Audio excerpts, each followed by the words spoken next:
Do I need to do anything? No, we'll be starting at about 12 after. Okay. Basically, it's just getting everybody in here.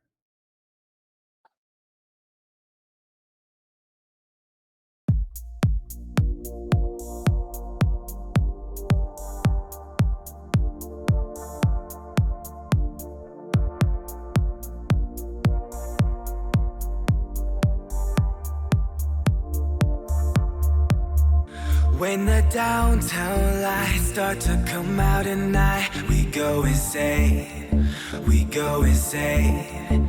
And when I arrive, I start to lose my mind. I go insane, I go insane.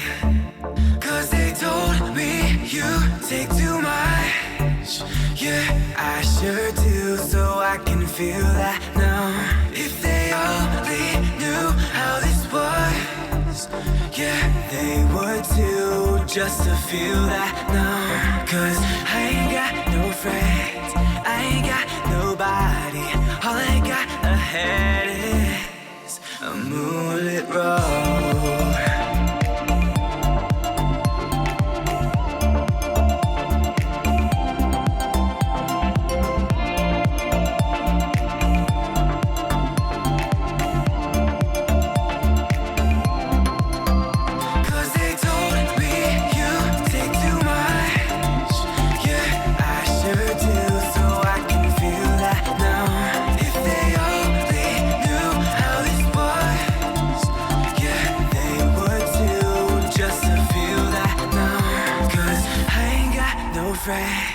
I ain't got nobody. All I got ahead is a moonlit road.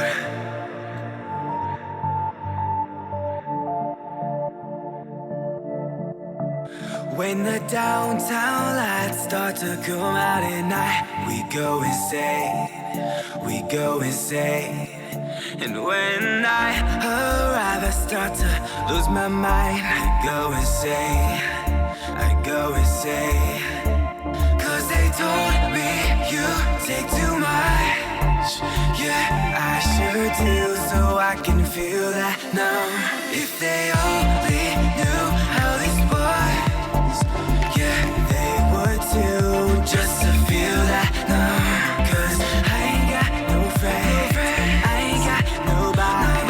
All I got ahead is a moonlit road.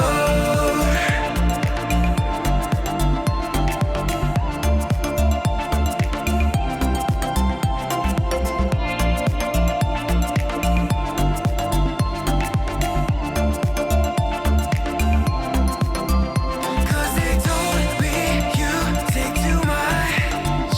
Yeah, I sure do, so I can feel that now.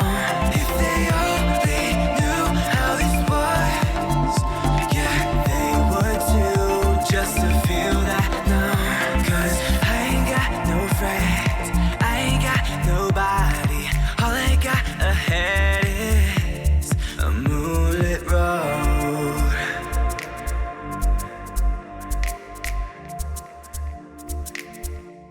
A moonlit road.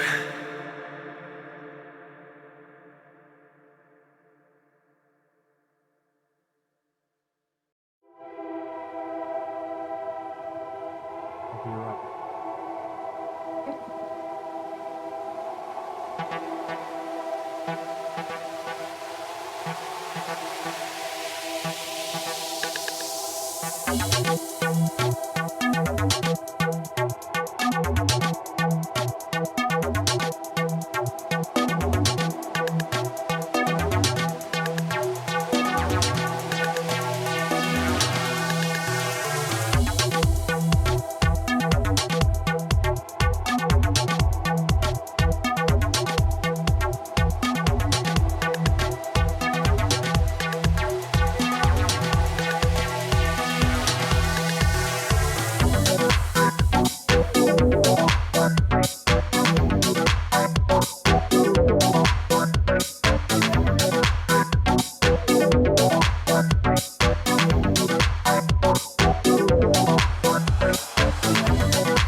doing?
One day of my life, let's color it outside the lines. So bright, brighter than the rainbow.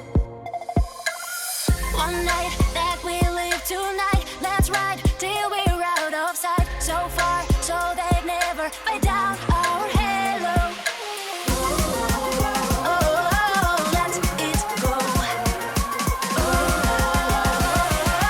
let it go.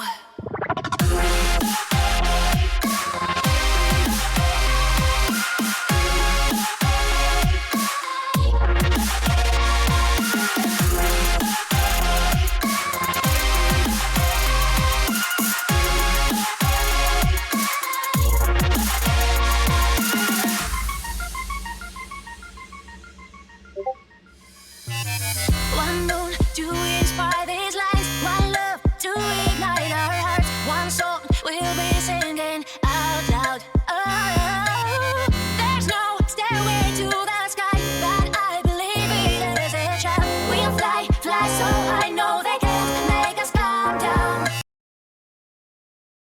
What is going on? What is going on? Welcome to the podcast, everybody. I am Trans Gamer. Let's try that again. Wow. I stumbled over my own words. Let's try it again. I am Trans Gamer Live, and tonight, ladies and gentlemen, we have a awesome night. Very epic person, very good friend of mine. She's a pastor over at Friends Congregational Church here in College Station. Her name is Brooke Dooley. Now, we have a whole show planned for you tonight. First thing we always do is our top 10. Now, I've searched the internet. First of all, I forget that we got to do this each and every time. Each and every time. It's our sponsors. Guys, if you don't have insurance is a big part of what we do at J Watts Insurance.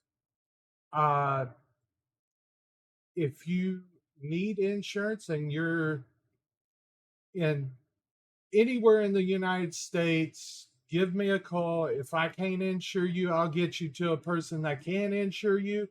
Don't let your family be unprotected if something happens to you. Now, I do life and health. but primarily I do life because it's cheaper on the people. And let's be real. You're gonna need life insurance whenever you pass. That's just one of those things. Number two is ULTI. They've been a really good sponsor for us for a long time. If you go to ULTISups.com and enter in coupon code or TGL34, the TG Live 34. There we go. As a coupon code, you can receive, I think, 30% off. I haven't checked it in a long time. By the way, if you tag, just a segue into another supplements company, G Fuel. We're trying to get G Fuel a part of our brand. So tag and mention G Fuel and let's get them to be the next sponsor for Transgamer Live.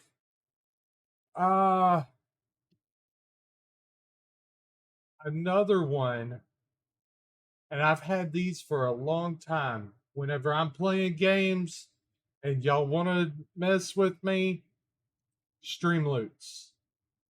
Streamloots is the way to go. It turns my screen upside down. It shakes the screen. And I mean, just anything. And whenever I'm playing games, that's the way you can mess with me. And that's the way to do a lot of, make me do a lot of damage on games. Our last one that I'll tell you about the raffle that we have. That's going until next year. Our next one is GameVia. If you love playing games and you want to get 20 to 30% off the game and you want to help out my page, guess what? Go to GameVio, coupon code TG Live 34. It's the coupon code that goes around and around. TG Live 34. And just, I mean, welcome to your games. It applies for Xbox, PlayStation, Switch, PC. I mean, Steam games. I mean, you can probably get Steam credits on there. I think you can. But anyway, don't let cost hinder you from playing great games such as Hogwarts or any of the other ones, especially Fallout 4, the re-updated, the Fallout 76. I want to say they even have V-Bucks on there. That's a good way that you can get going on very good games. And by the way, now I told you that we have a raffle, and we do.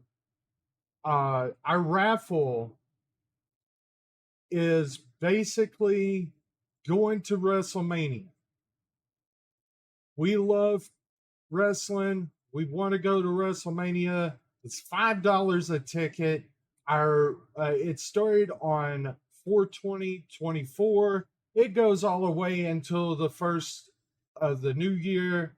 That's whenever we're going to be doing the raffle. It's going to be a whole big thing. So if you ain't got your tickets and you want to keep on buying them, you go to my PayPal, my Venmo, what is the other one? Cash App. There we go. Words are hard today, guys. Words are hard. But you go to those three. If you need help, my mods are here to help. They know exactly every one of them. So let's get you signed up. Let's get you on there. And if you are very active, very I mean, just over the top active, it may play in your bonus to get some tickets. Okay, well, our first thing that we do is always a top 10 list. Like I said earlier, I've searched the internet and found a topic that's close to what we're here for and got a top 10 list. And no, clean, you're not in position number one to the WrestleMania tickets. And it belongs to Sniper right now. Our top 10 tonight is places to live if you're LGBT. And of course, I just mentioned the four letters. There's more letters. It's QIA S2 plus, I believe. Something like that. Don't get me wrong. I'm always learning. I'm always learning. For one is San Francisco, California. It is a very good city. It's primarily basically known as the birthplace of LGBT. Very friendly. They've got their there's like 14% that oppose LGBT. It's very friendly there. Then you got Hartford, Connecticut, which is another one, basically around the same. I mean, if you want to go live on one side or the other on the United States, then you got Las Vegas, the home that is going to be for WrestleMania 41. So if you want to go visit another LGBT friendly city, it's Las Vegas, Nevada. And we will be going there. Hopefully doing a lot of lives there. Try to catch some wrestling there and stuff like that. Portland, Oregon. That is our fourth one. Been through Portland. Their motto is keep Portland weird. And it's the home of Voodoo Donuts. Now, I'm going to be the first one to tell you Voodoo is the best donuts in the world. Fight me over it. Fight me. It's absolutely the best. The next one, Denver, Colorado. Now, I lived in Colorado Springs, but I've been up to Denver a couple of times, and I've absolutely had the very best on everything. I mean, they're just the plain nicest people in the world. Number 6, Los Angeles, California. There's no let me say this. There's no reason to ever count out Los Angeles, California. Half of these cities are in California. I mean, well, nearly half of them. Then you got San Diego, Sacramento. I mean, all of them are just plain epic. Been up to Chicago. If it wasn't for the traffic, I mean, Chicago would have been a really good town to live in. I absolutely loved it up there. Loved Joliet, where the racetrack was, or still is. That's our number 9. Our number 10 is going to surprise everyone because I fell in love with it because of being Southern. And whenever I mean Southern, you got to have some beignets in your life. That New Orleans New Orleans, Louisiana. You got, I mean, that is the best place. If there wasn't hurricanes that go through there every couple of years and it wipes out the whole city like it does Houston, it's for a different podcast, but I have a reason why I don't live on the coastline. It's because I can outrun a tornado, can't outrun a hurricane, especially not with that much traffic.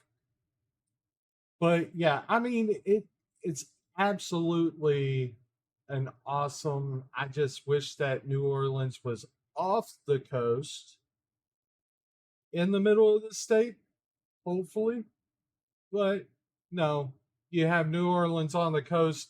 They have the best beignets. I love being down there. All of these cities are really good. I've been to almost every one of them, all except for one, Hartford. But I think I passed through it. Not stopped, but passed through it. So I really can't say anything about Hartford, Connecticut. But I mean, I've stopped in Stanford. I mean, just the whole area up there is really big on LGBT and the love for them. Now, like I said, we've got a very good person, very epic person, uh, a pastor over at Friends Congregational Church here in College Station. Uh, Let me tell you how I met this person. I moved over here about a year ago, and whenever I moved over here about a year ago, it was it was Pride Month, and I went out to Kinder Hill. They had a event out there, Pride CC, um, had a event out there, and basically I was going to every table just trying to find, stuff to, put in a bag because this was like my second ever Pride year that I was out already, but it was like Pride events. Uh, I went to I went to Dallas my first Pride um in 21, 22, somewhere in there. And then in 23 I was in Waco. Well, no, 21 I went to Dallas, was in Waco, and they didn't have a Pride event. And I was like, okay, well, we'll just, go to the ones in College Station. I know that there's going to be plenty. I've already got emails. Well, I went to was it Kinder Hill Brewing? Something like that. Absolutely loved that place. It was awesome. Uh, and basically, you know, I met a I met uh, a church that I would later join, and it was because of three people: Miss Dolores being one, Miss Brooke being another, and then the person that was sweating like crazy because it was hot out there. And to turn out, that was the main pastor over this church called Friends Congregational Church over in College Station. I want everybody to welcome Pastor Brooke Dooley to the chat. Um, let me go ahead and put it on me. Ms. Brooke, you got your camera on? Uh, let's see.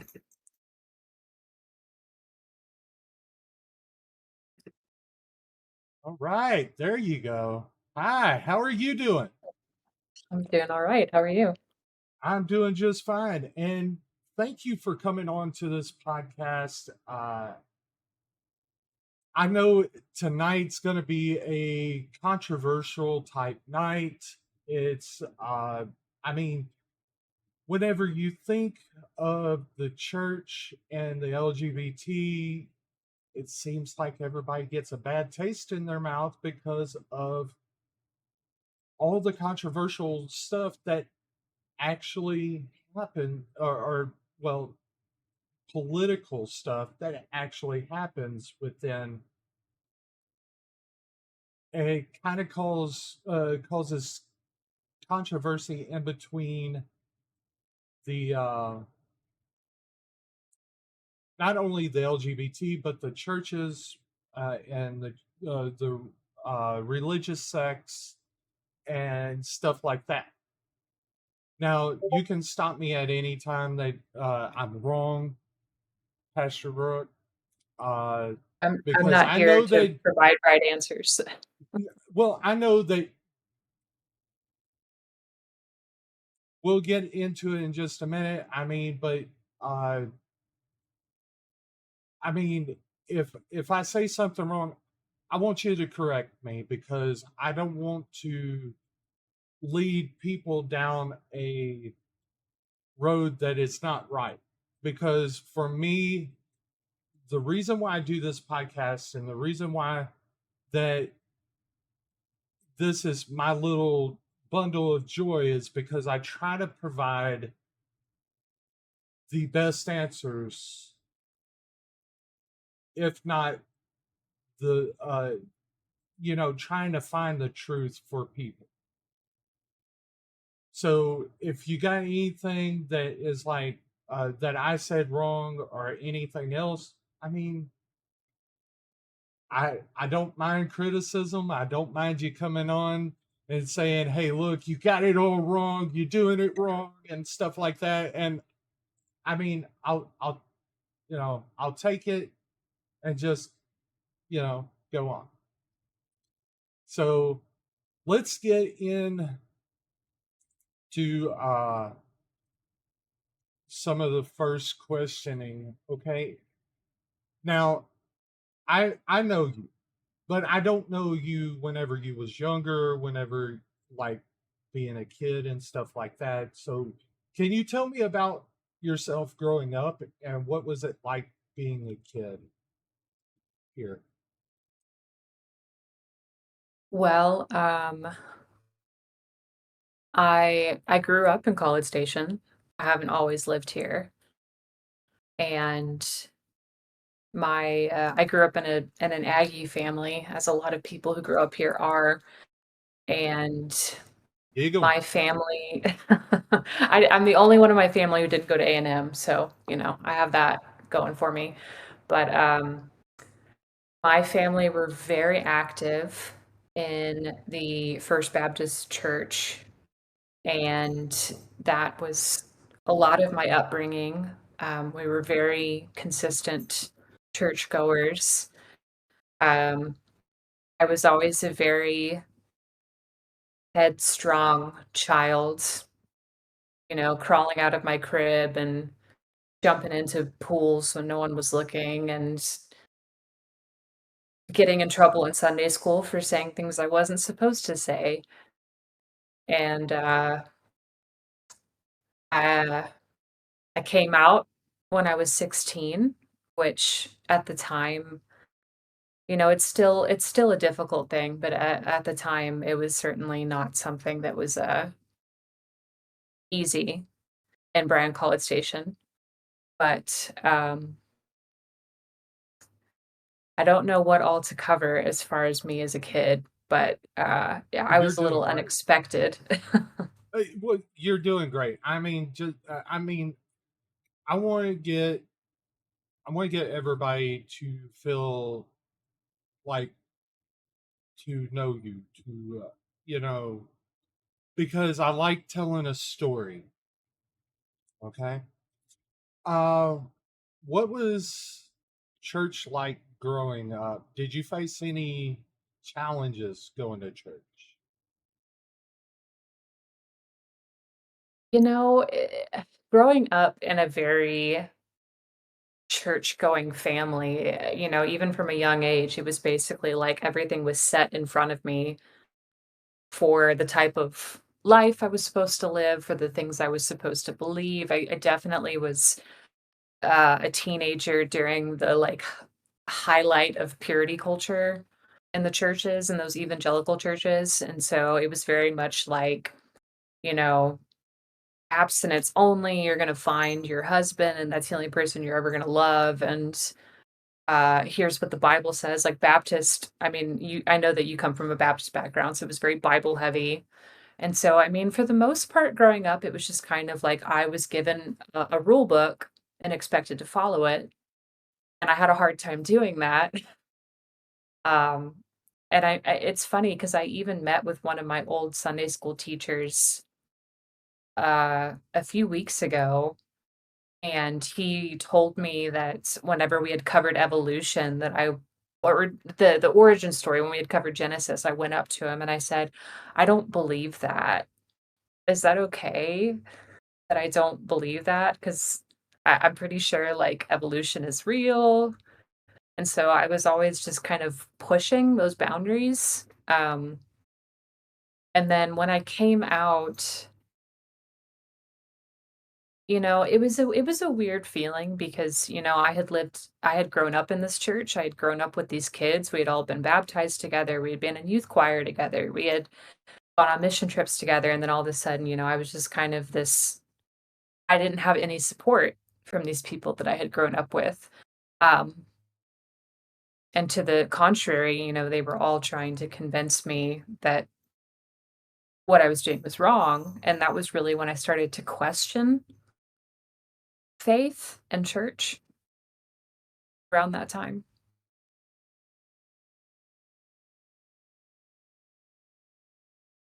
Think you kind of answered my next question. Being a transplant, because I was a transplant from, you know, the Baptist too, and believe me, well, I kind of touch on this a couple of times within like uh, me coming out. I would have came out a lot earlier in life. I would have come out whenever I was like 9 or 10, being trans and stuff like that. But um, being being trans in Texas, let's say it like this: being trans in Texas is like it's like signing your life over to the state. Because whenever I was 9 years old, I wanted to come out. Um, I couldn't tell nobody because we have what we call state supported living centers. And let's say it like that: if you show any type of mental instability or stuff like that, people can actually be sentenced there without even committing a crime. It's Yeah. like every other state's version of a mental institution. And I didn't want that. I already knew about this stuff because of whenever uh, I've had people in and out of prison, in and out of mental institutions and stuff like that. And I already knew about that. So I didn't come out. It took me until I was 33 to actually come out. And I mean, I it's been it's been the best ever since because it's felt like I've got a 10,000 pound weight off of my chest. And you know, uh, you said something about the Bible, like uh you said something that really resonated with me, and I didn't think of this because we, you know, as a podcaster, I like to go over questions with my guests before I try to email them. I try to do everything, but with me having like this whole week busy, and then I'm going to have to take a hiatus for a couple of days, maybe even a week after this. I wanted to make sure that I could go, have this 100% done, which it's about 90% done. I, I get that. But with you saying Genesis, you didn't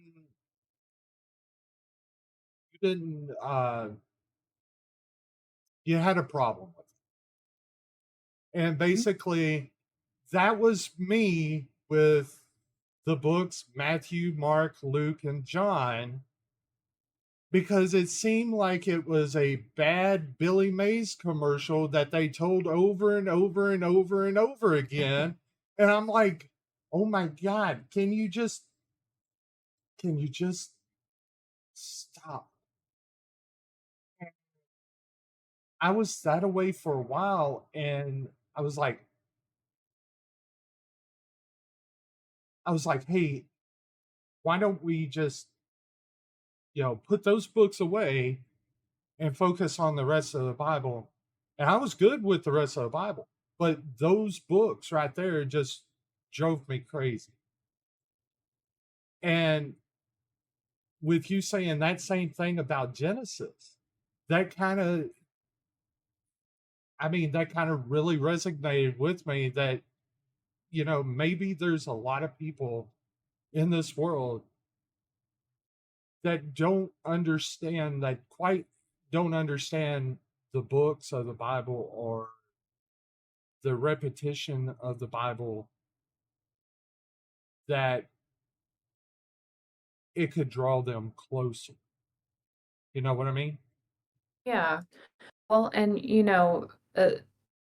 going back to the question of being a church transplant, going to different churches was probably why I stayed in the church, because I had only ever grown up in this one church. I had only ever heard what they had to say about the Bible.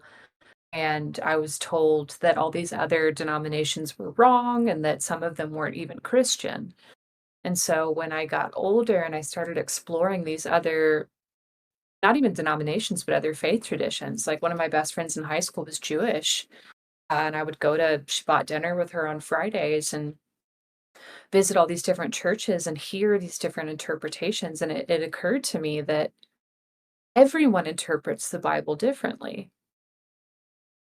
And it's safe to assume that no one truly understands it. It's an ancient document, and we're figuring it out in our own context all the time, but, it's not something that was written with the people writing it thinking that 2,000, 4,000 years later, there would be people living the way that we do, reading this book and trying to make sense of it in our own time.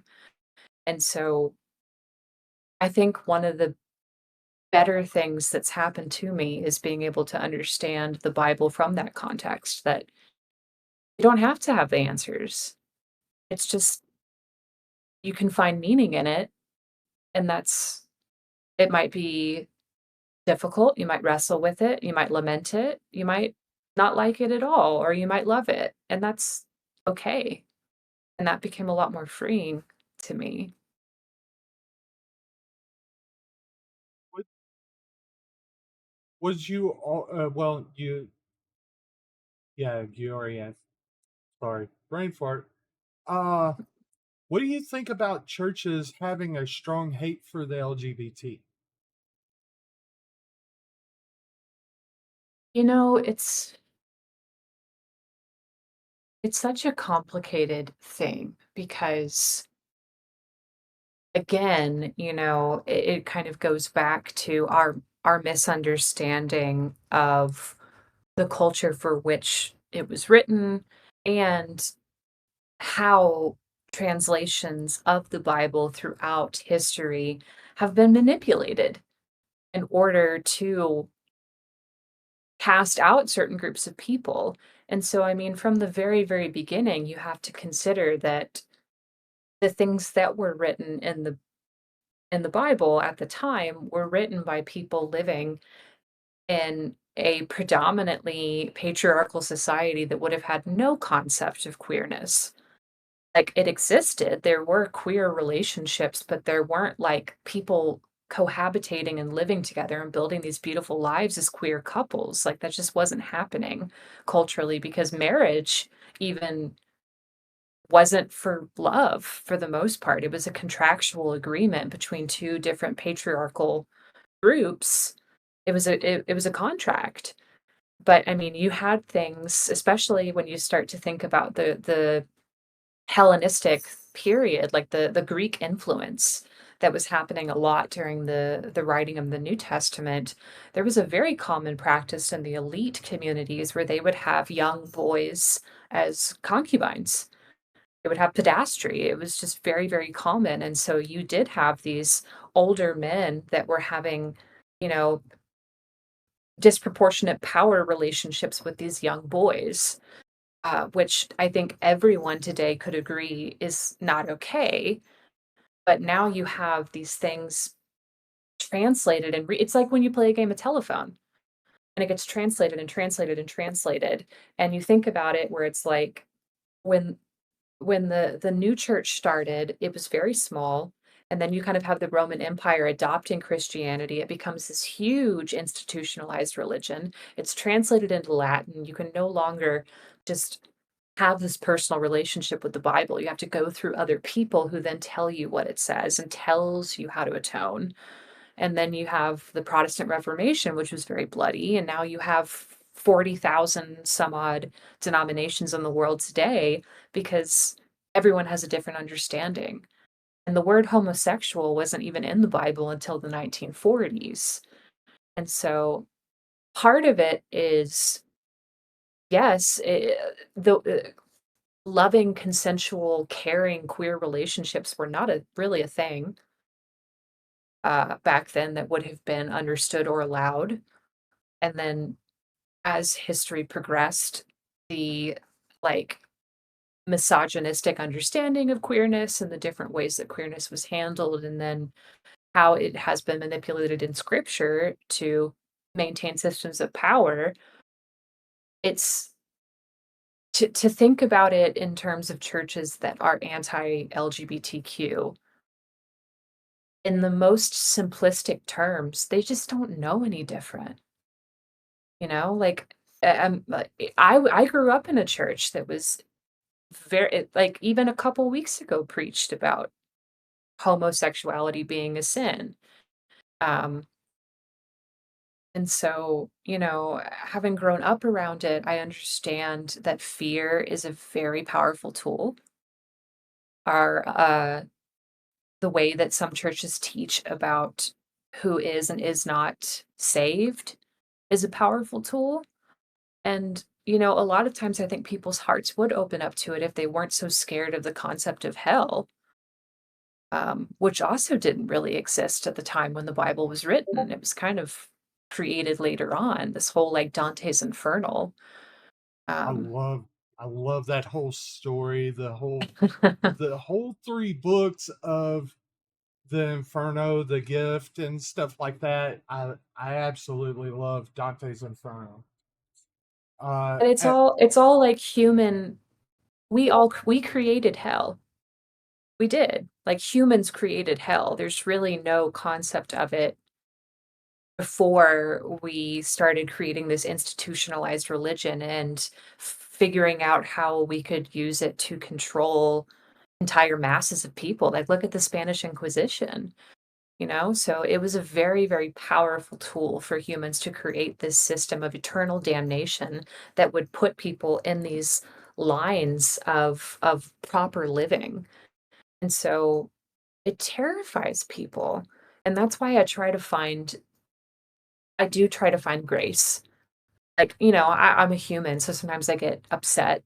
The churches are still doing this, of course, but I also understand that some people are so scared of thinking any differently because they think their soul is on the line. And how powerful is that as like a control tactic? I mean, and that also goes into like all this end of days type teaching and stuff like that. It Like just, the Left Behind books and yeah, it stuff. just gets up under my skin because in the Bible it says that you will not know whenever I come.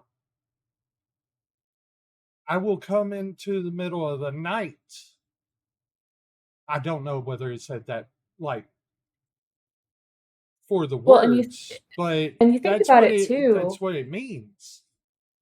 Well, and you think about it too, like the people who are predominantly responsible for writing the New Testament were practicing Jews. And Jews did not, and predominantly for the most part, do not have a concept of an afterlife. And so a lot of things that people reference, like Paul writing about this like eschatological end time, he thought the world was going to end within their lifetime. He thought that Jesus died, Jesus left, and then within like maybe 50 years, the whole world was going to end. And then it wasn't ending.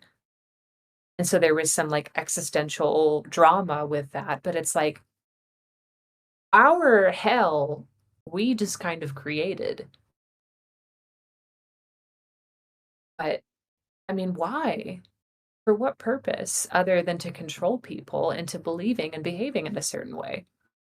So let me ask you this, and I'm asking for um, not only for people who are watching, but people who are going to see this in videos and shorts and stuff like that.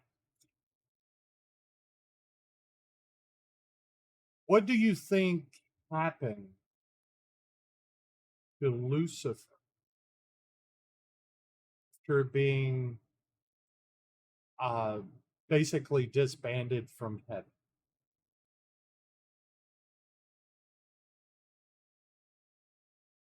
I mean, because we got so much like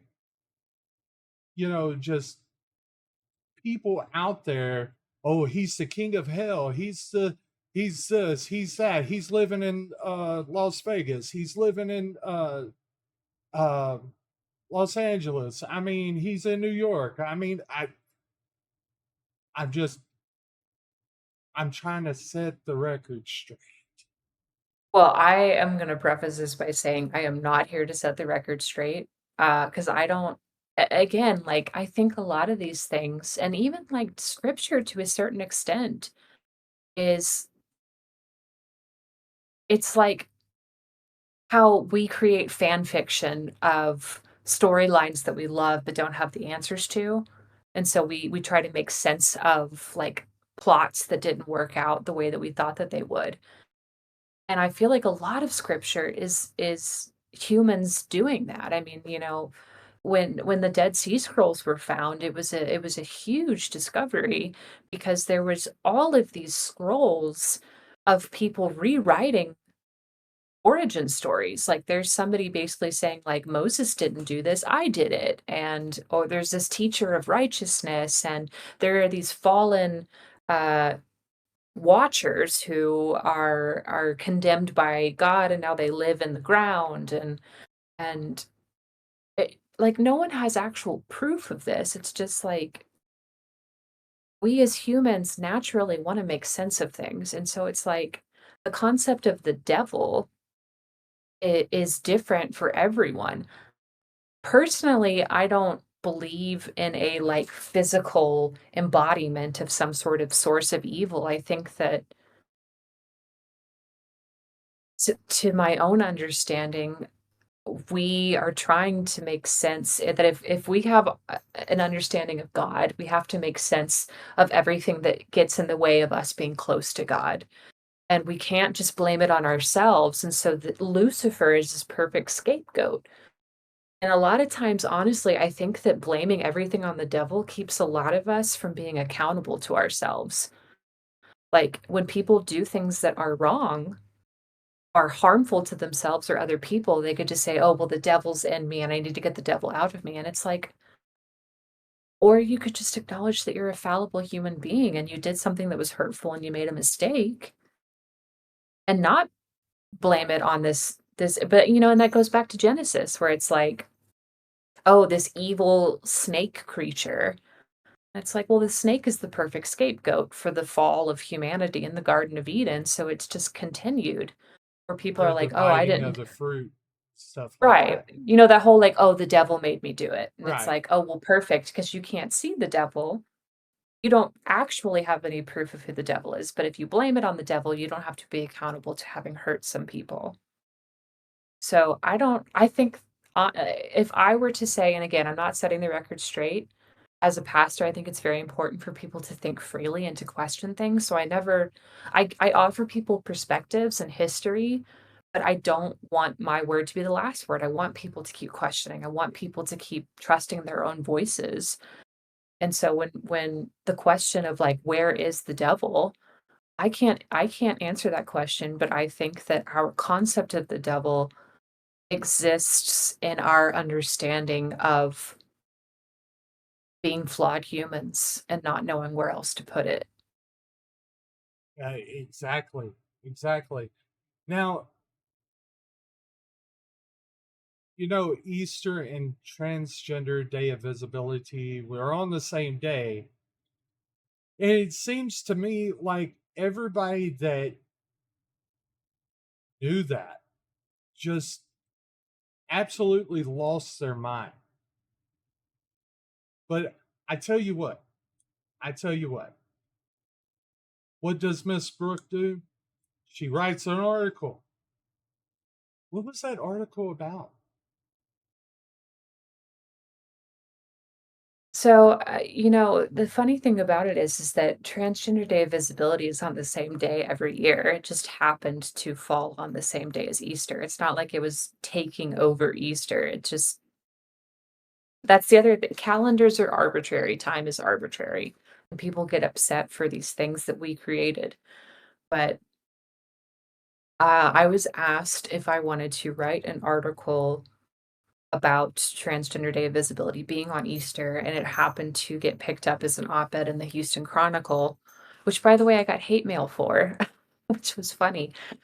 You have to laugh about those things, but I basically said that if Easter is a day where we recognize that this human was on Earth proclaiming that maybe we have all of these rules in place, but at the end of the day, we should just be loving each other, and was constantly breaking these very, very strict rules of that time period of touching people who are unclean and welcoming people to speak who were never allowed to speak, and was lifting up the low and feeding the hungry and healing people. And the state killed him for it. They killed him because of the things he was doing. He was a huge disruption to the systems of power. And what are trans people but a huge disruption to the systems of power in the name of being seen and being heard? And so Transgender Day of Visibility and Easter go hand in hand in that sense, if that makes sense. Oh, it does make sense. I mean, it really does because you look you look at the day of Easter, whenever Jesus passed. He passed away for what?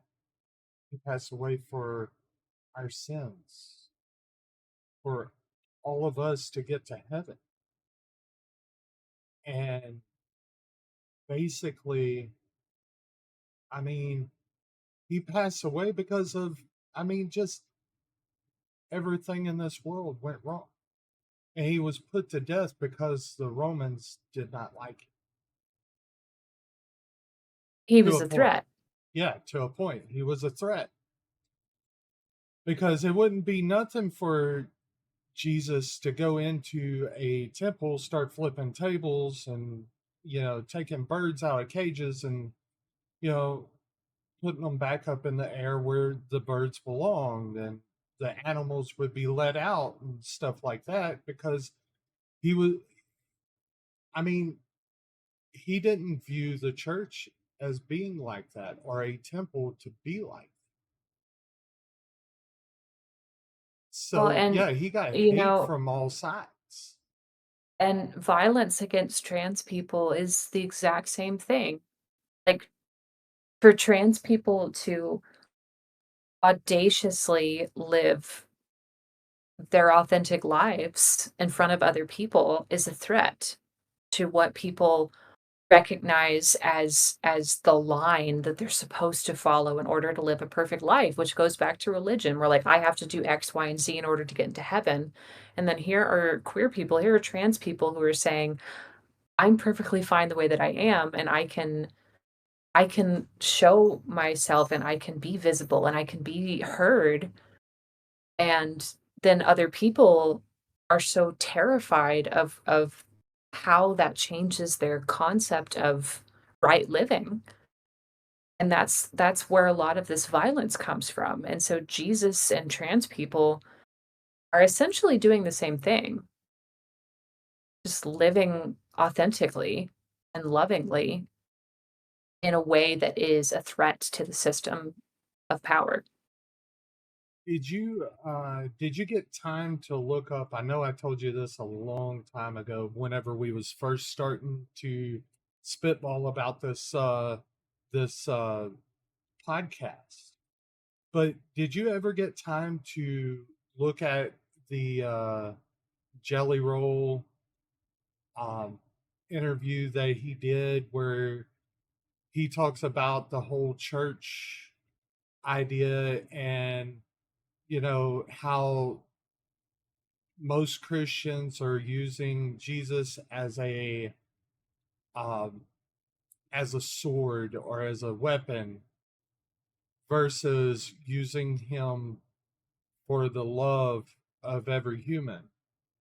And he also goes into it and saying, okay, well, you look at that point in time, Jesus would be like a gang, like in nowadays would be a gang because it was a bunch of misfits and a bunch of people like that with Jesus. What do you think about something like that? Like using it as a weapon compared to using his name for love. Well, I haven't seen the interview, but I mean the weaponization of Christianity has been happening for centuries, um,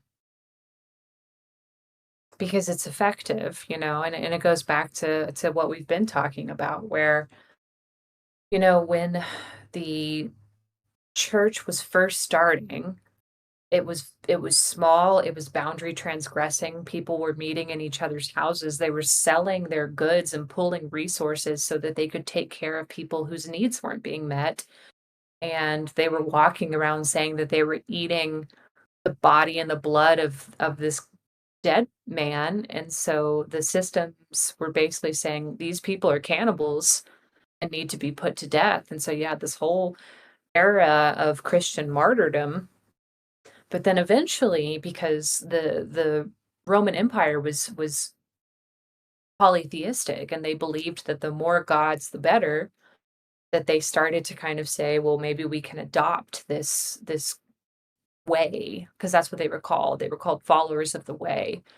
And so when it became institutionalized, you see the scriptures being translated into Latin. You see these councils getting together and deciding what is the biblical canon, because what we have now as the Bible today is not what it would have been back then. You had scrolls that were redacted. You've got apocryphal texts. You have Gospels of Mary, Gospels of Thomas. You have things that aren't included anymore.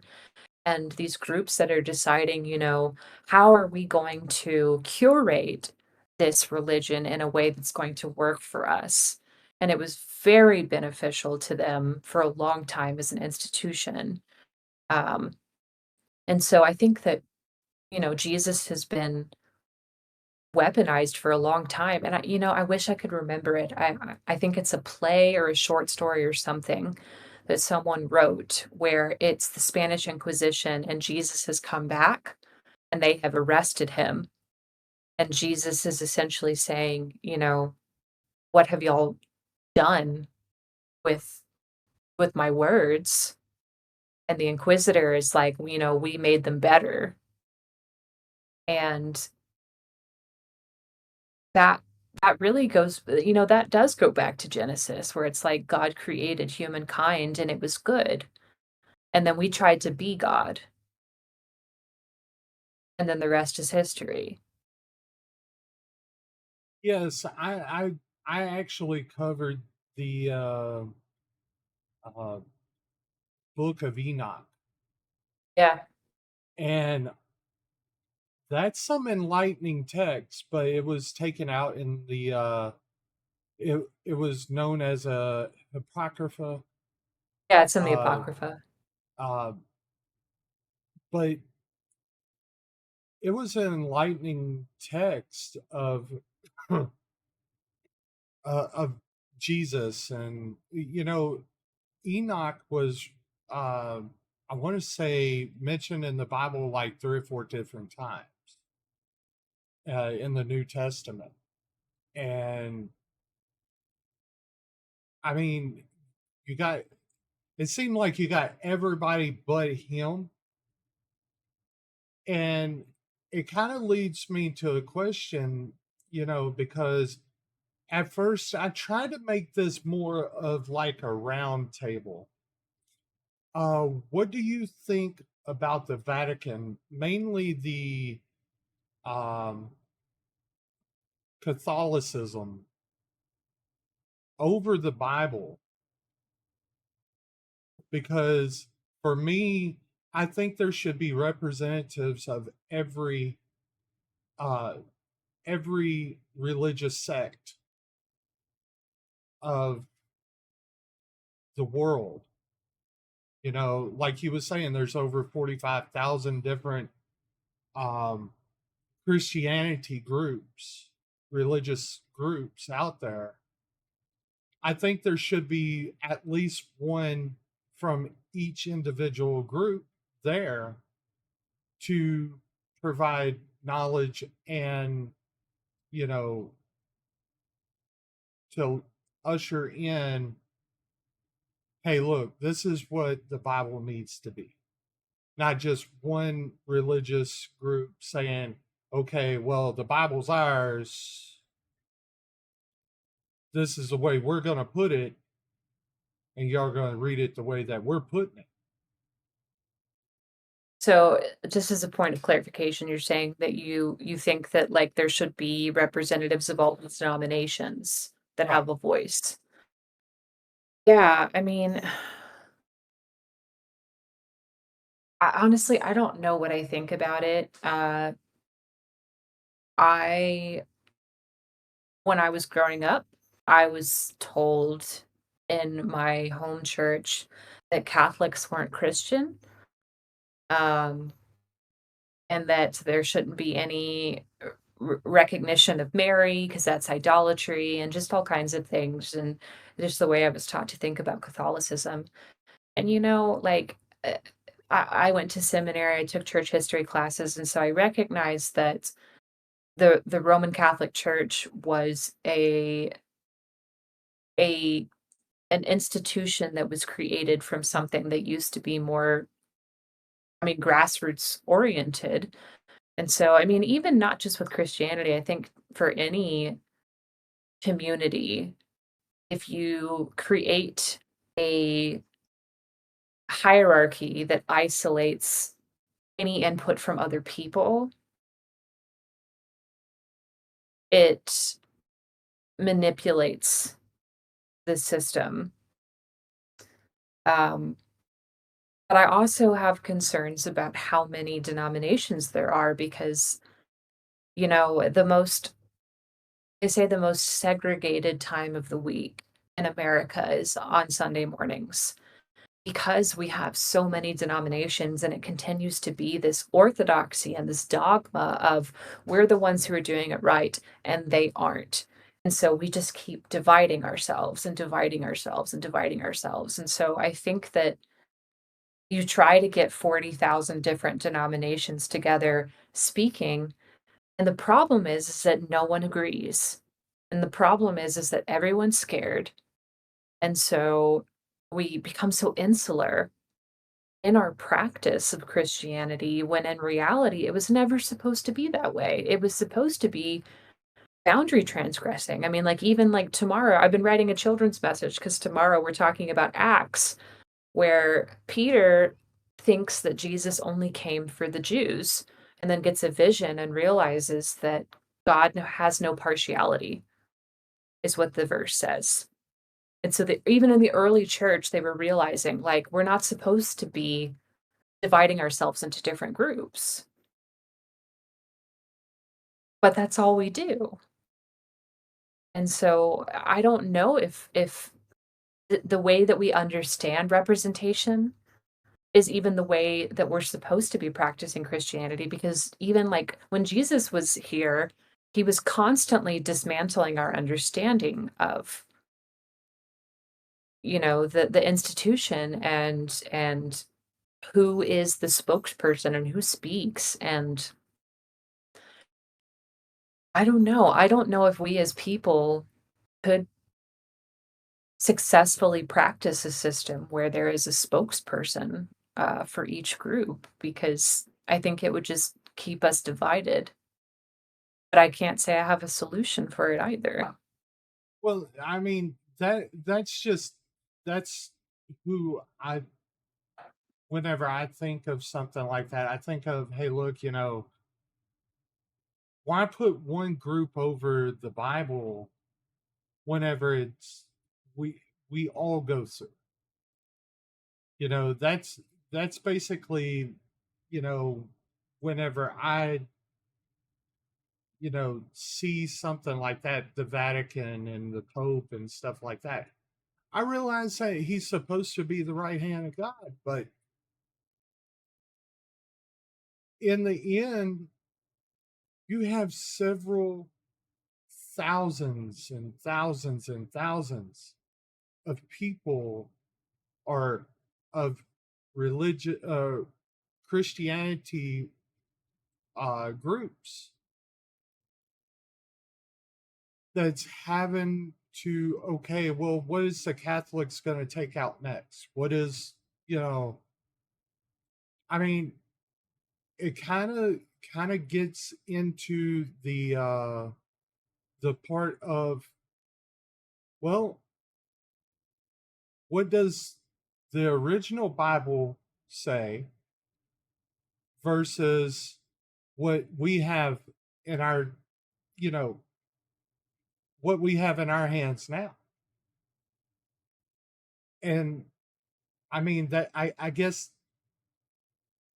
that's my only problem with the Catholics, doing that is because what the Bible was way back then is not what it is now. Well, and it's impossible to interpret the Bible back then in our world today. Like when I was in seminary, I studied biblical Greek and Hebrew. And I mean, there were times where you would get words that our culture today is not going to translate the same way. And so, really, it's like, is it even possible for us as 21st century humans to have an accurate translation of an ancient text? that wasn't, when the people wrote it, they could have never imagined we would still be reading it and trying to apply it to our world today. And so that's what makes it complicated too. And I mean, you think about I remember when I was getting ready for ordination and I was asked about ministerial authority, and all I could say was that it really bothered me that there was even a term of ministerial authority because in my mind, Christianity is about dismantling authority, but I also take seriously now that I am a pastor. And so I do hold a position of ministerial authority. And so I take that seriously. Um, but part of taking it seriously is recognizing that I am limited. Um, but when, I challenge things and I try to think of things and, thinking about like who would be the spokesperson for these different understandings of Christianity. And all I think of is that everyone thought that Jesus was going to be this big triumphant, warrior Messiah king. And then here he is riding on a donkey. And it just made no sense to people. And so in some ways, I kind of look for the things that don't make sense. So do you think that it was just supposed to be like uh, the Bible supposed to be like the Tale of Two Cities, stuff like that, or whether it was supposed to weather the time and be used as what it is today? Well, I mean, and that's a hard question too, because, half of the Bible, the largest part of the Bible is a text that belonged to another religion for a couple thousand years before ours. And so, The I Torah? can't well, yeah, and not even the Torah, like the entirety of the Tanakh. I can't and I can't speak to what that means for the Jewish community, but I know that I'm pretty sure that the writers of the New Testament would have never imagined that that Christianity would be what it is today. Um, because the early followers of Jesus were Jews for the most part and some Gentile communities, but I don't think that a lot of them were practicing Jews who went to temple every day. They didn't really think that there would be this gigantic institution. And when it started happening, a lot of followers ran away to the desert because they didn't want any part of it. And, going back to Paul, when Paul was writing, he thought the world was about to end. So he definitely didn't think that we were going to still be having these conversations 2,000 years later, And so that's another thing that it's just like, we think very highly of ourselves that we're taking these texts and assuming we know what they mean. Okay, to get on a little bit of a light note, because we've been like literally hammering on this whole thing, you know, I got asked today by one of my mods, hey, you got to bring up Talladega Nights. Got to bring up Talladega Nights. Well, you know, there's a clip in there that says, this is how I picture Jesus. This is how I picture Jesus. Well, how do you picture Christ and how should everyone picture him? Well, again, I would never tell anyone that they should picture Jesus a certain way because I think that we don't really know. So we shouldn't be telling people that they should think about Jesus a certain way. And if we're all, a lot of times people are told about having a personal walk with Jesus or a personal relationship with Jesus, and that's what it should be. And so there is a part of it that is personal, and then obviously there's a part of it that is collective because Jesus ultimately called us to be in community with each other. Um, now I don't I'm not as specific to say I'm walking around saying I like to think of him in a tuxedo shirt because he likes to party, or, the dear baby Jesus in your fleece-lined diapers, but I don't know, Anarchy, anarchy. I don't even know what that means, but I like it. uh, we should not start the quoting of Talladega Nights because 'cause we'll be here for hours, but, Right. I know that Jesus was a historical person, he really lived. He's mentioned in other religious traditions, and One that actually comes to mind whenever Jesus is actually mentioned is in the Islamic community. Mhm, Even though that they believe that Muhammad was the actual prophet that was supposedly the son of God in their eyes, there's there's mentioning of the Bible, uh there's mentioning of Jesus and Mary and mhm. that whole thing. And I was like, how can these people be that far away? That's so close, but yet so far away from what we Well, believe in. and that's the thing is that people again, like, Jesus wanted us to be in relationship with each other. He did not go out there and the Christian church didn't exist. You had this man who was a Jew who was saying, "We have these things that are important to us, but perhaps we need to recognize because it's also a very important tenet in the Jewish faith that ultimately you should make decisions that are preserving the life of another person." And so Jesus was kind of living into this understanding that the greatest commandment of all is love and that everything rests on that and everything should be based on that. And so, we forget which is ridiculous because Jesus is supposed to be this great unifier that, like, we are in relationship with these other Abrahamic traditions. We are connected to Judaism, we are connected to Islam. We all have the same God, and we have different ways of telling our stories. And, you know, I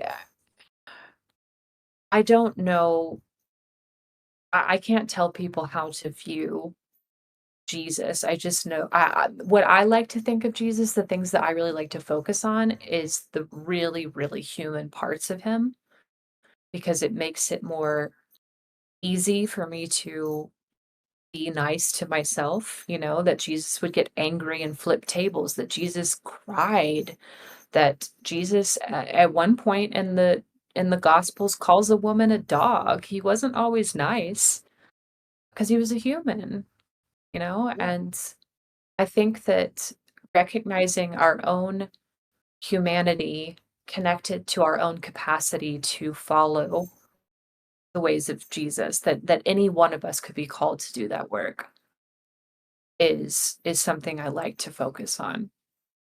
Definitely, that's something like I focus on all that he gave for us, his love, his passion, you know, and that's what I primarily focus on, especially whenever I talk to other people, because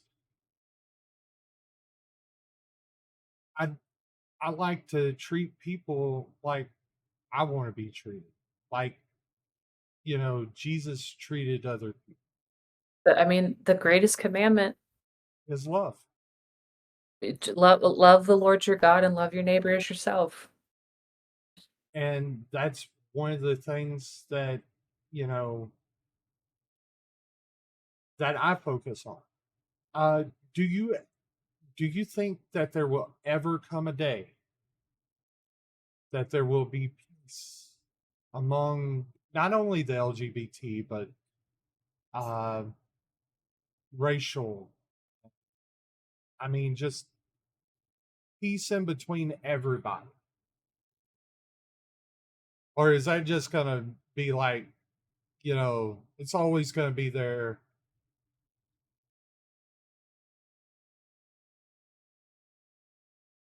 That's a really it's a hard question to ponder because there's a difference between what I hope for and what I think to be realistic. Do I hope for this grand experience of unity between humankind? Yeah, but that's the exact same thing that a lot of the followers of Jesus were talking about 2,000 years ago. Um,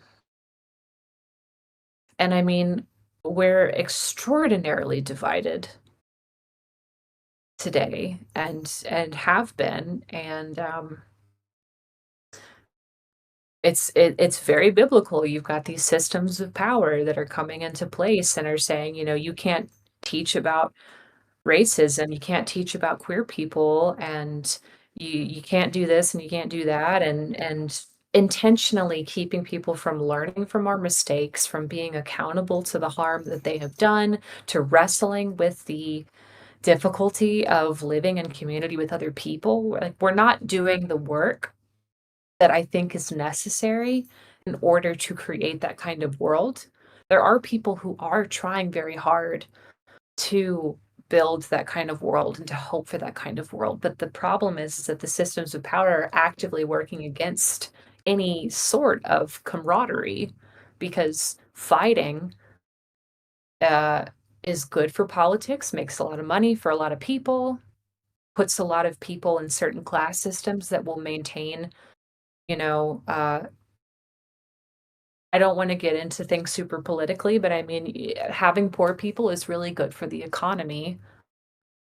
And so you have people in power who are ensuring that there is a constant divide between classes and races and genders because it maintains the systems that we have in place. Um, so, do I hope for unity? Yes. Are the people who are in power and could influence things like that doing that work? No. You had to speak to somebody and tell them, okay, hey, look, I want unity. What would you say to them?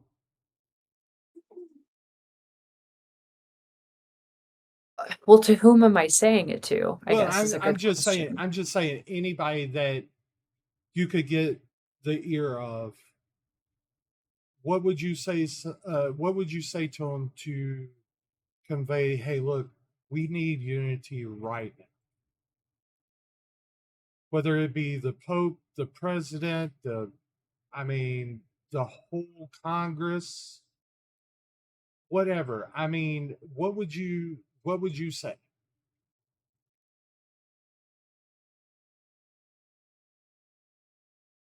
No, I'm throwing you for a loop because that wasn't on the questions. No, no, no, and it's okay. Like, I think that it's good to have conversations, to have spontaneous questions, but I'm more just thinking about how, like, there are all kinds of voices that are doing this all the time. There are people, and to a certain extent, I think that the president believes a lot of these things, but he's a lot more limited than people think he is. So the problem is that I could tell one person how I feel about what it would mean to be more united as a people, but I wouldn't be the only one saying it, and the person to whom I'm saying it wouldn't have all of the power to influence the change.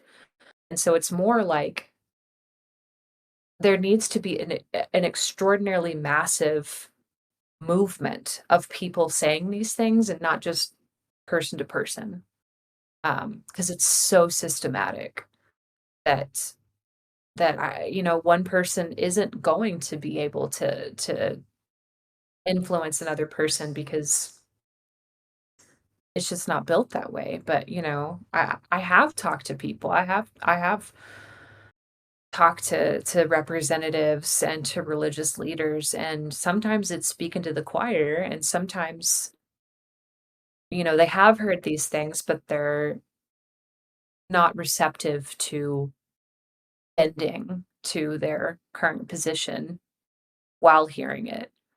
And that kind of goes back to Jesus was walking around and saying these things and getting in a lot of trouble for it, and they killed him for it, but his movement didn't die. And it was the collective continuation of his ministry through other people that continued that. And so it wasn't like if like Jesus made a big difference, but if everyone had just stopped after he died, we wouldn't have the church today. And so I think what I would say is that it's not a matter of one person saying something. So a whole group to come together. It needs to be everybody because I am of the belief that every person is redeemable, but the only way that that will ever happen is through genuine relationships. It takes time. Now we was talking about, how scriptures can be misinterpreted a while ago. And I mean, one that comes to mind is Deuteronomy 5:20. It's the scripture that is that a man shall not wear women's clothes and a woman shall not wear man's clothes. What what does in being in scripture and being a minister, someone that's called to Christ, what does that mean towards the LGBT? Because I get thrown that every day that I wake up and I can turn on social media and pretty much it's there. Or I can go to being talking onto a phone and tell them, hey, look, I'm trans. It's there. I mean, just everywhere. What I'm trying, because I have a bunch of people who not only identify as trans, but other people that are in that's going to be watching this that will be in that area. What do you say it is?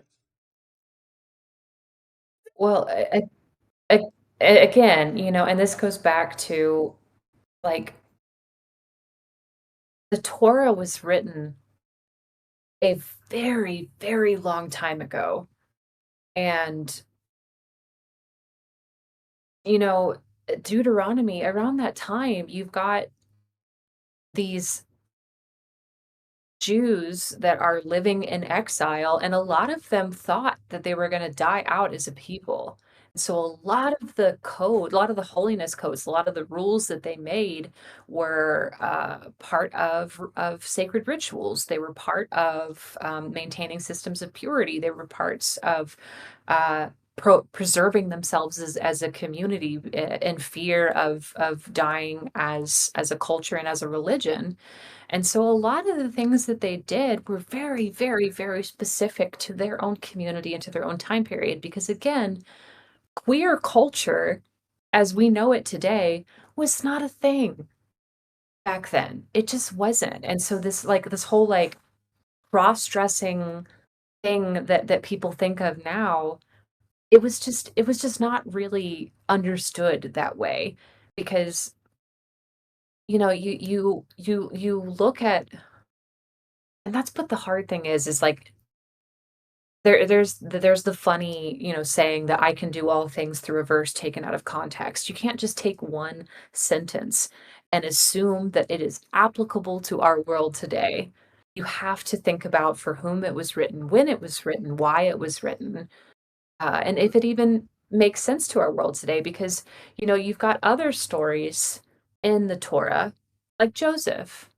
So, for instance, Joseph is a really interesting queer-coded character in the Bible because it is written in Hebrew that his father gives him, at what we understand to be that coat of many colors, but in Hebrew, it's a ketunet pasim, which is so interesting because there's so many words in Hebrew for robe and coat, but they use ketonet pasim, and the only other time that word is used is to describe a dress that is given to a princess. It's the only other time it's used in the Hebrew. And so, if you think about it in that way, Joseph is given a princess dress, and he's prancing around in this princess dress, which kind of makes more sense because then his brothers are so angry about it that they beat him and they destroy the robe, you know? And so in that sense, it's like even the way that we think about clothing back then versus today, it's like Well, that's what I was fixing to get. women would have never worn pants, ever. No one was wearing pants back No, then. it was, and So why are we comparing ourselves? I use this hashtag all the time. No pants party. So, like, why that's the question is, like, why are we comparing ourselves to these ancient cultures who were not living the way that we were? Uh, Sorry, I just got. Uh, my cousin just came through and was doing something goofy. I'm sorry, my bad. Uh,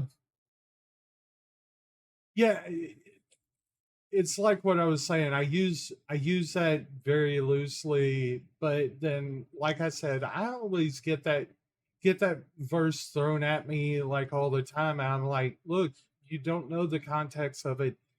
It's one of those that, I mean, if you really want to look at it back then, look at what women wore versus what men. And, I mean, if you think about it, back then, women needed to cover their hair. I You were think it. not supposed to have your hair out, and so we do that. You weren't supposed to wear mixed fabrics, but people are out here wearing mixed fabrics all the time. So why is that one the one that you care about? Well, Is I what I mean, try to yeah. tell Uh, people. well, not only that, I mean, there was only a couple items that could distinguish male from female back then because both of them wore the same type of garment that covered the whole body. It was only a couple of other items that was more like head wear that was different. Like like you was saying, covering the hair, covering everything but the eyes. Which, like, hair covering is still something that's practiced in, like, Orthodox Jewish communities. A lot of Orthodox women Jewish women wear wigs and still don't show their hair. But that's not something that everybody does. Uh, But it's just one of those things. And um another one that I get thrown at is Jesus didn't make a mistake. But I kind of have my own battle around that because I use some type of impairment like they have, like, hey, look, you got glasses, right? You had you had to go get them, right? Or you had to go get hearing aids, right? Jesus didn't make a mistake, but we have to take care of our bodies. We have to be there for us, whether we are, changing to another, or whether we're taking care of just our normal identity, our eyes, our ears, our uh, just ourself. I mean, Yeah, I because mean, if that's if Jesus if Jesus didn't make a mistake, I should have been 800 pounds by now. But I've worked my butt off and lost a lot of weight. I am now like 330.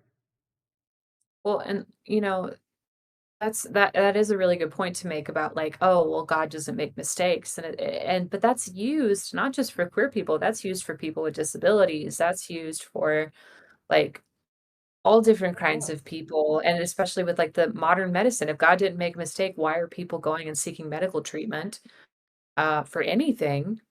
But it also goes back to, like, if God didn't make a mistake, then why, when intersex children are born, do people decide a gender for them? Exactly.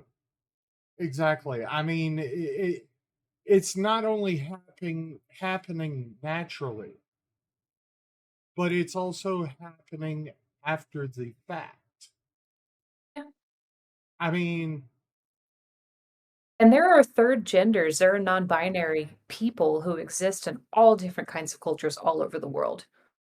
And our Western culture has just decided that the binary is the only option, but it's not in a lot of places. We just right. think we have the right answer, and, like, it makes no sense, like, like our story of Noah's Ark, like, they were all 2 by 2 male and female. It's like, okay, well, how do you explain things like whiptail lizards that are all female and only give birth to other females?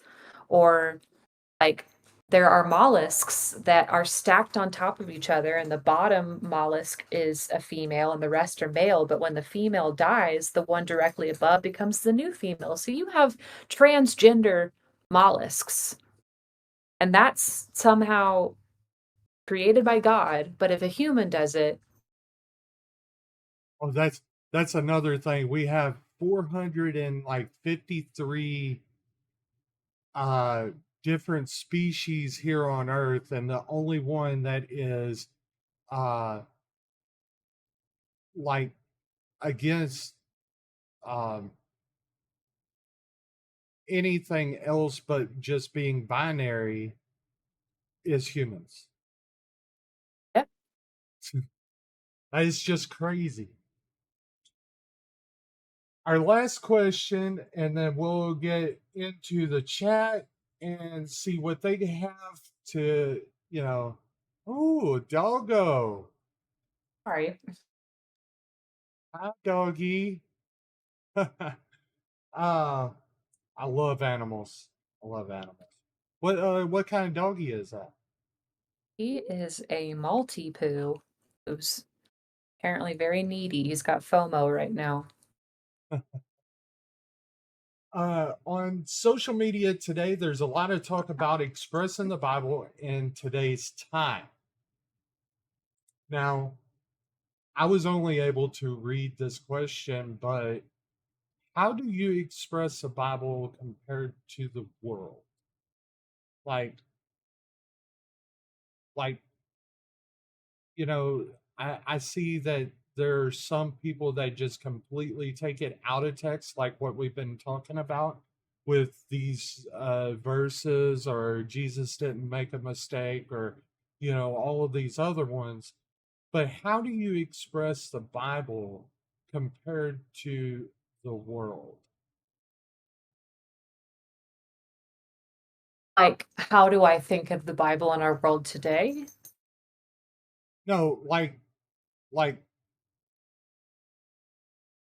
whenever you go and translate it, do you go and just translate it on your behalf and tell the stories like it's supposed to be told, like what seminary taught you how to do it? Or have you went to like Christian talk, like TikTok for Christians, I guess? Um, Okay. and there's like several different people that they're talking about the authoritation of Christians, and that they're a part of it, and all of this other. And some of them would have the same type of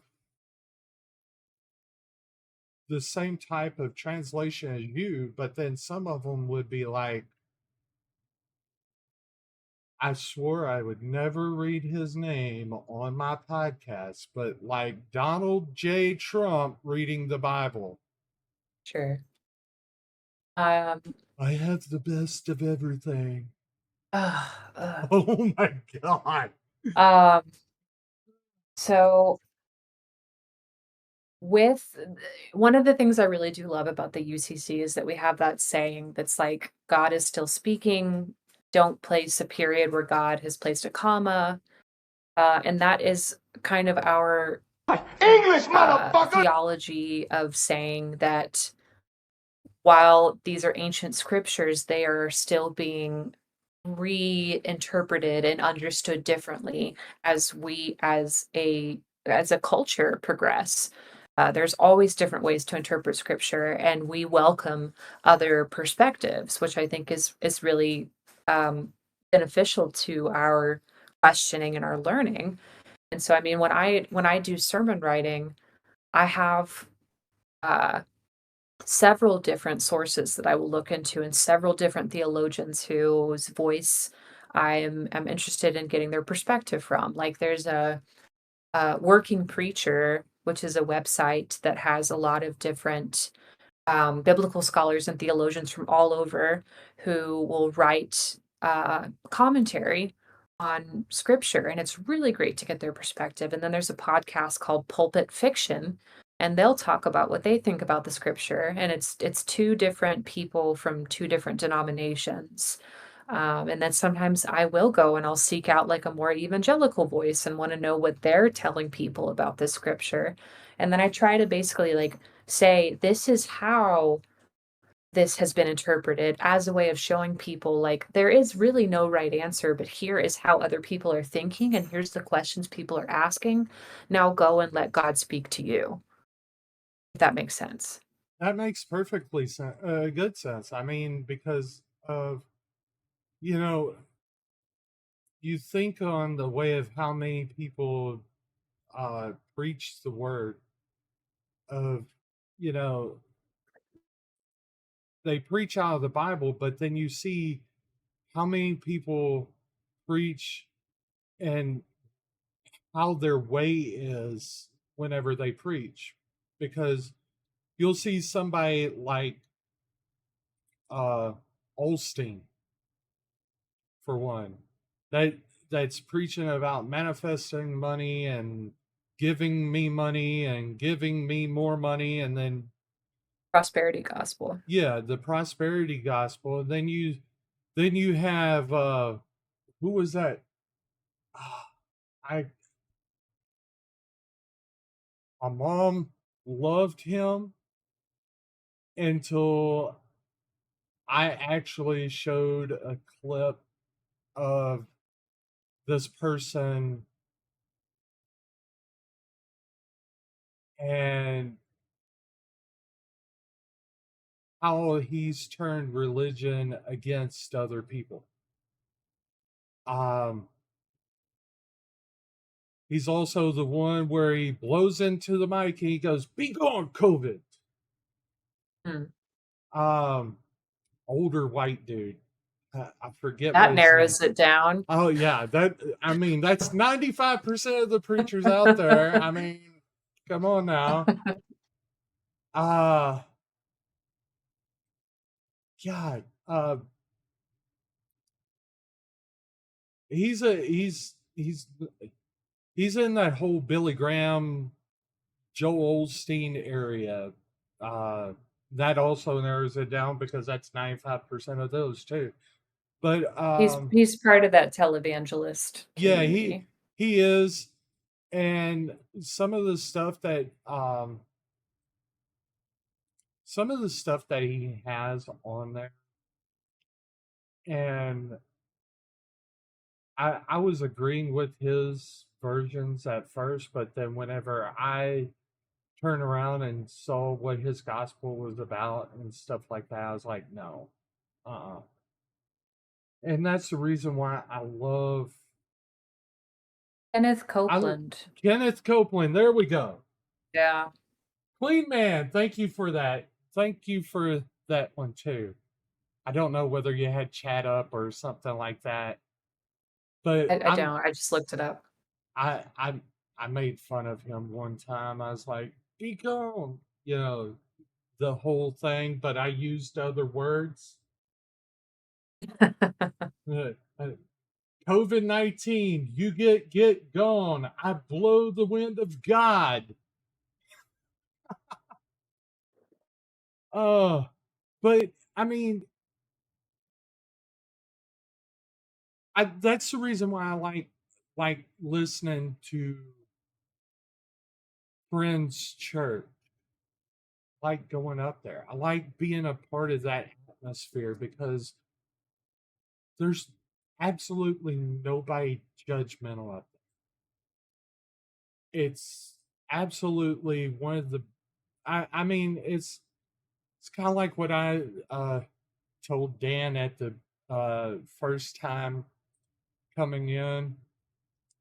I was looking around. He was seeing, you know, he was seeing me do that. He's like he whenever he got through and he was coming back to the back, he was like, "What's wrong with you?" I was like, "I was wondering whenever y'all was going to get somebody to come over here and throw me out of my seat." I was like, "I've never been to a church that was so open and affirming, and I mean, I've seen it to where it's just the actual, they say that, but then 10 minutes later they, come over there and tap you, hey, look, you got to go." And I've been thrown out of like 6 different churches because of that. I'm like, okay, I guess this was a country club, and just walk out, you know. But that's that's one thing that I really loved about the church, and I really love about this church. Um, and not only that, we get epic people like you that come in and preach, and you and Dan and Trent, all of y'all preach, Well, and a and church is only as good as the people who are in the church too, so, I mean, you're well, part of that. I well, it's because of y'all. It's like when I started this We need the other this people in the church too.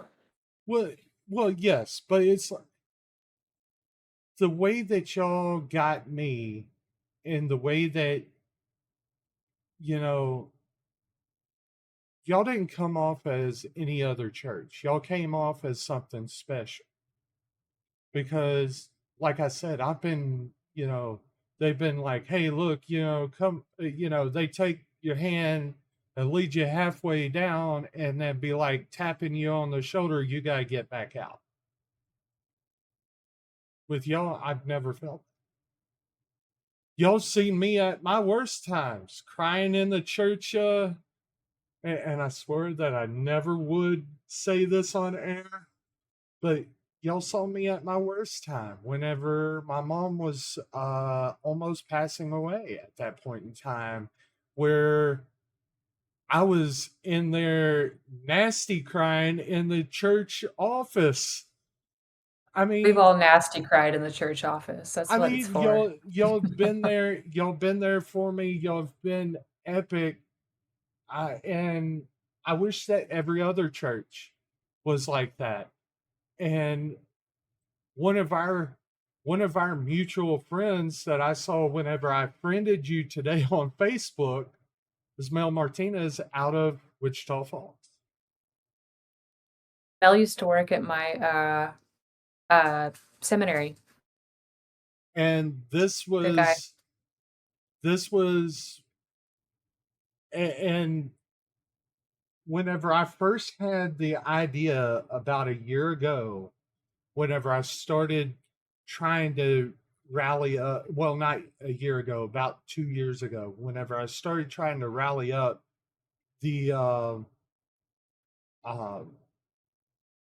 who I would have leading with me with on this podcast on the church versus the LGBT was actually Mel Martinez. And He's a to good voice for that. to see that we had somebody in common on this was absolutely phenomenal.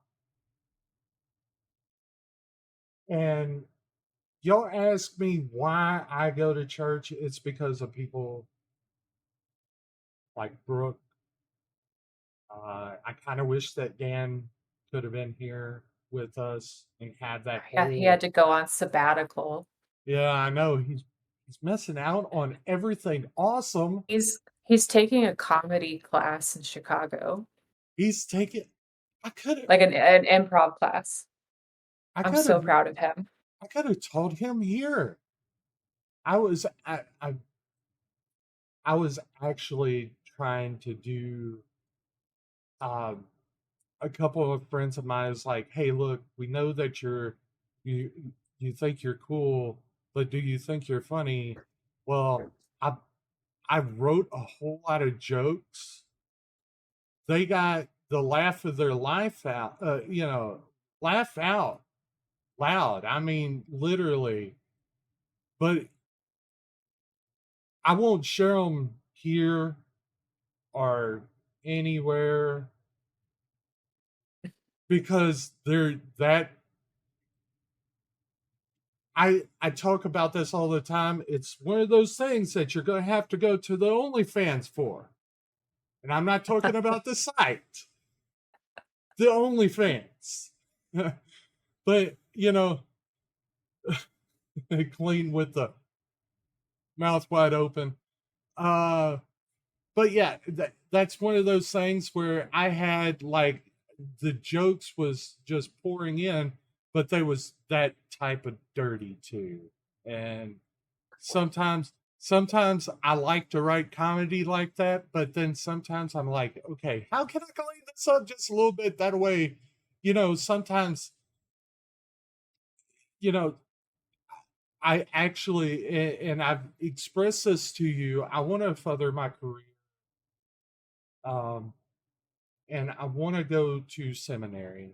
I want to, I've already been a, um, I've already been a ordained minister with the Universal Life Church for 10 years this May. So I'm in my 10th year of being a Universal Life Church minister. I want to be able to take what I've learned, what I've known, and actually go in and start going to seminary and do stuff like that to where I can hopefully one day be more of an expert than I am now because I know a little bit compared to what you know, which is a lot more. Everybody knows what something that other people don't know, and right, where I went to seminary got a huge endowment, and their classes are free right now, if you're interested, Where at? at Bright Divinity School in Fort Worth. Right Divinity? I'll Yeah, it's check on them out. TCU's campus. It's where me, Dan, and Trent went to seminary, and they're offering their classes are free right now to students. Oh wow. Wow. Do they do online or is Um, everything brick and mortar? I'm pretty sure they still offer online because when COVID happened, everything went online, and then they kind of, had it hybrid. So, I mean, I never went back to campus after COVID, so I did the rest of my classes online. You may have to do some in-person classes, but they do make it hybrid friendly. So you're just freshly out of seminary then. I graduated in December of '22, so relatively December recent. 22. Yeah. What would you say you're and I know I'm approaching on the 2 hour note. Yeah, Clean Man and you graduated at the same time. I actually covered Clean Man's graduation on here. Aw, Uh because he graduated with a master's degree and I was proud of him. that's exciting. Uh but how would you how did you like seminary? Well, first of all, it's a master's, but it's 81 hours, so it is long, and um, it challenges you, not just in the coursework, but emotionally. You will question a lot of things theologically. You will be challenged for your understanding of church history, of theology, of biblical scholarship, of language. And I mean, Bright offers all kinds of classes. I took classes on like theories of human development and pastoral care and how to counsel people through dying. And I took classes on Christian nationalism and white supremacy. Um, it's So the you don't whole know how it's going to change you. the whole uh I guess the whole Branch Davidian thing came up in those classes. Uh, I mean, there were we didn't. I mean, I guess yeah, we talked some about like cults and some things like that. I mean, it's pretty comprehensive. It will cover a lot of things. Okay. Okay. Well, I've actually gotten the chance to set, with them, and uh they're nice people. They're really nice people. I mean, and from what they said on the back end of it was that, you know, uh Koresh could be a really um butthole of a person, but he knew the Bible frontwards and backwards. And he had people from all over come in and, you know, take, take classes from him. And that's the reason why he had people from Australia and everything like that. I I don't know about that, but I mean, I just, you know, was like that. To me, if a person's reach can get out to that, I mean, either A, they have a uh, really good PR person, or they know what they're doing. And I don't know the I don't want to sound like a butthole on this one. The account burn up. I'm not trying to sound insensitive. I'm just making jokes. I'm trying to be a comic legend one day. But anyway, thank you for coming on. Thank you for being there for me. Thank you for, I mean, just like I said, just being um Happy to be here. without y'all coming to that pride event and actually talking to me and stuff like that, I probably wouldn't have ever gone out on Sundays. I would have stayed in and made more content, but I mean, y'all y'all really helped me out and got me through a lot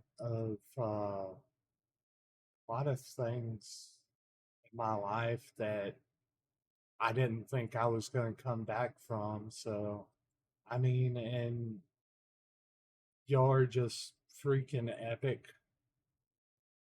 So, thank you so much. And like I said, you doing this podcast really means a lot to me. And Thank you for having me. is there any last questions that we need before we shut this thing and we go to a different oh, yeah, we got still one more thing to do if there's no questions. Mods, is there any questions? You missed the beginning? That would be a VOD thing. I will have this up on um Clean ask what is the biggest misconception about what the Bible says or doesn't say about gender and sexuality?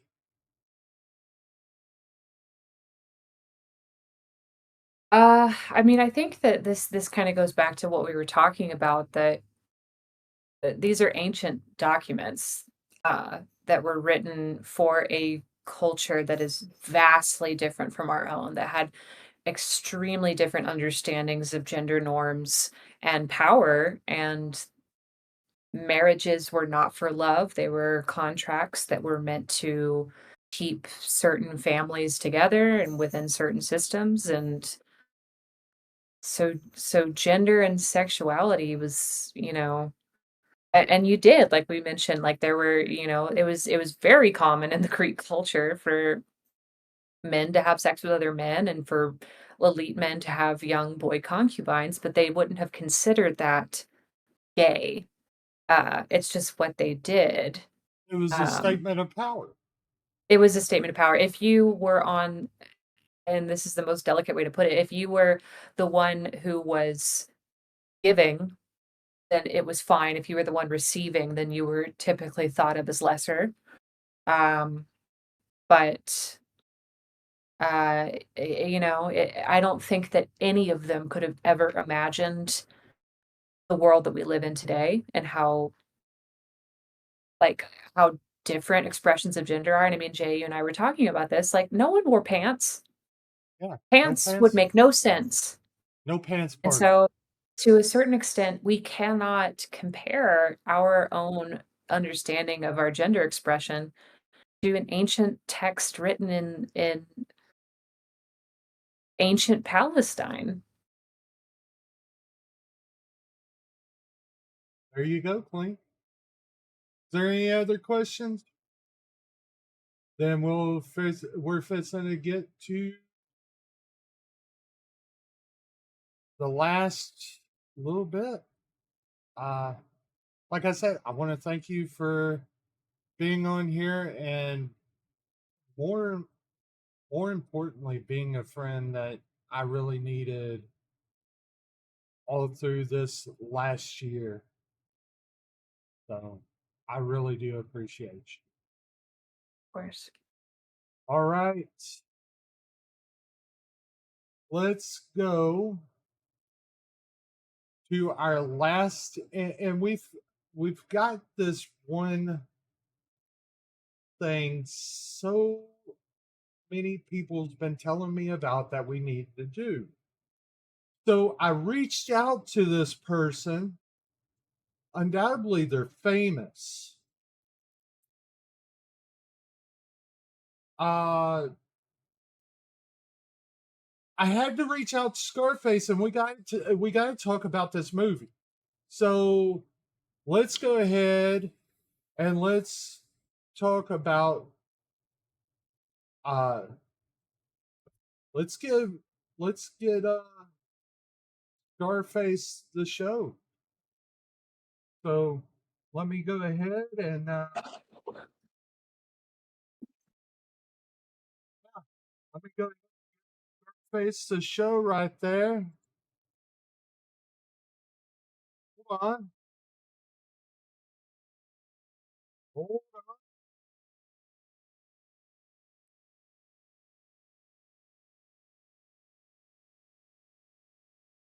I swear this never does end well.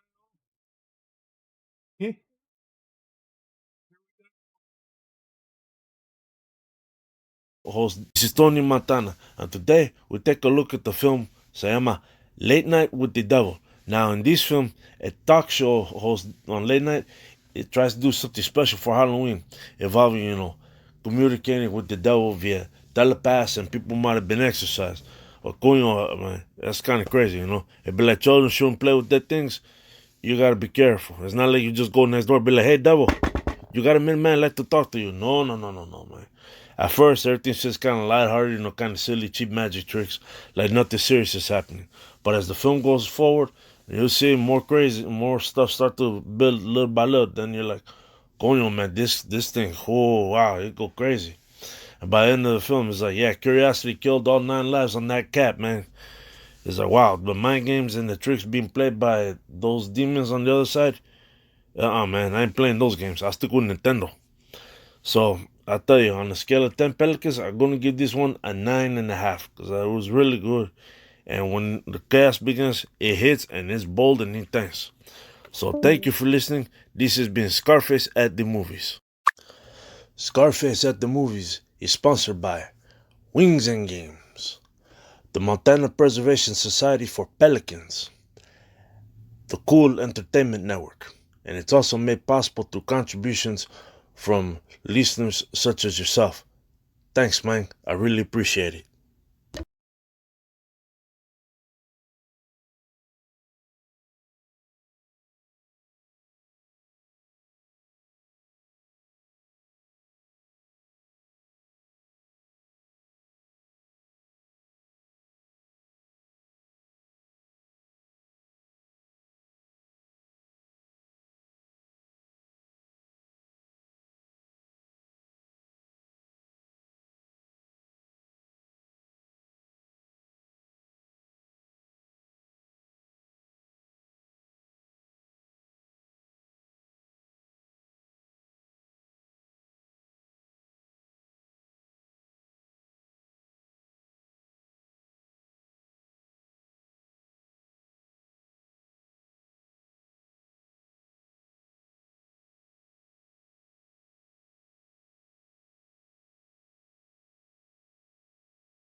My bad.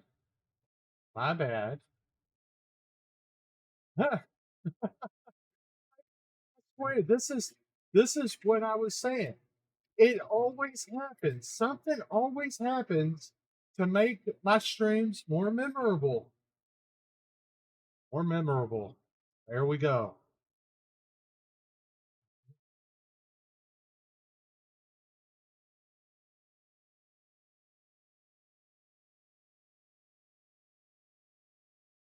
So yeah, let's go to Demon Fighters. If you have what is there anybody that y'all would like to raid?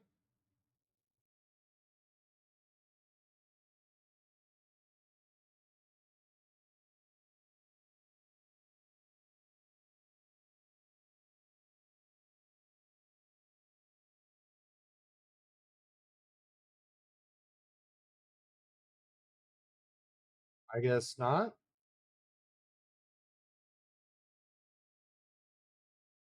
Let's actually let's go to Alley Dream. Let's go to Alley Dream.